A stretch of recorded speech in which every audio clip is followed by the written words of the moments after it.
नमस्कार, स्वागत आहे आपलं स्वादिष्ट खमंग किचनमध्ये.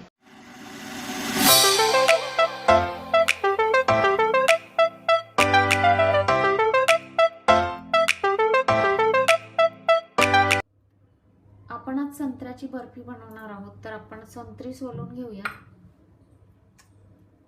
हे आपण असं सगळं सोलून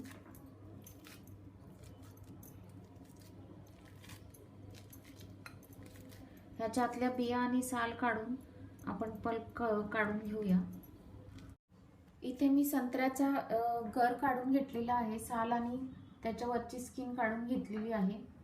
आणि इथे मी ओलं खोबरं घेतलेलं आहे किसलेलं. तुम्ही डेसिकेटेड कोकोनट किंवा सुकं खोबरं काही घेऊ शकता खीस. इथे अर्धी वाटी साखर घेतलेली आहे आणि हा खीस पण अर्धी वाटीच आहे. इथे मी मिल्क पावडर घेतलेली आहे अर्धी वाटी.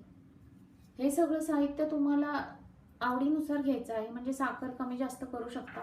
हा खीस पण तुम्ही कमी जास्त घेऊ शकता आणि मिल्क पावडर पण. आणि हा 1 वाटी गर आहे.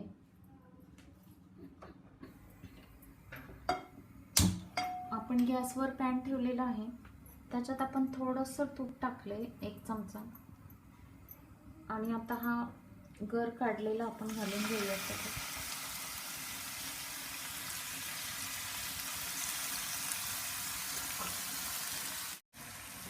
आता हे बघा 5 मिनिटं हलवल्यावर असं झालेलं आहे आता आपलं. आता आपण ह्याच्यात हे खोबरं घालून घेऊया.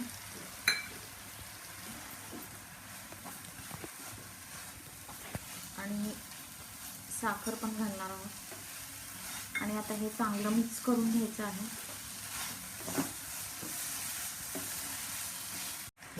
आता हे आपली साखर पण थोडी विरघळलेली आहे. आपण ह्याच्यात मिल्क पावडर घालून घेऊया. तुम्ही मिल्क पावडर ऐवजी खवा किंवा दूध पण घालू शकता. दूध आटवून घेऊन घालू शकता. हे चांगलं घट्ट होईपर्यंत ह्याला हलवायचं आहे.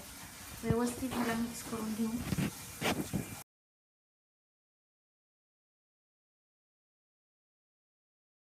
आपण ह्याच्यात थोडासा ऑरेंज कलर घालूया, म्हणजे ते छान दिसेल.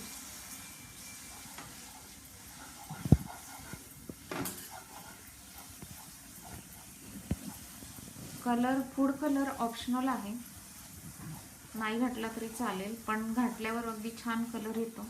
ह्याचा असा गोळा तयार व्हायला लागला की हे आपलं झालेलं आहे. आता आपण काढून घेऊया. गॅस बंद केले आणि आता आपण ह्याच्यात ह्या प्लेटला आपण तूप लावून घेतलेलं आहे आणि ह्याच्यात हे काढून घेऊया.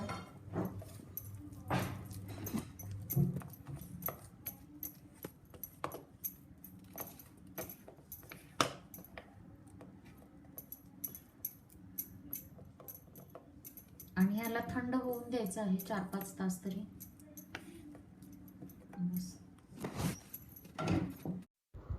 आता आपली ऑरेंज बर्फी व्यवस्थित सेट झालेली आहे आणि आता ती आपण कापून घेऊया. छान वड्या पाडून घेऊया त्याच्या.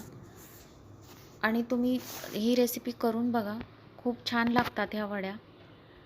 आणि आवडली असेल तर लाईक, शेअर, सबस्क्राईब करा.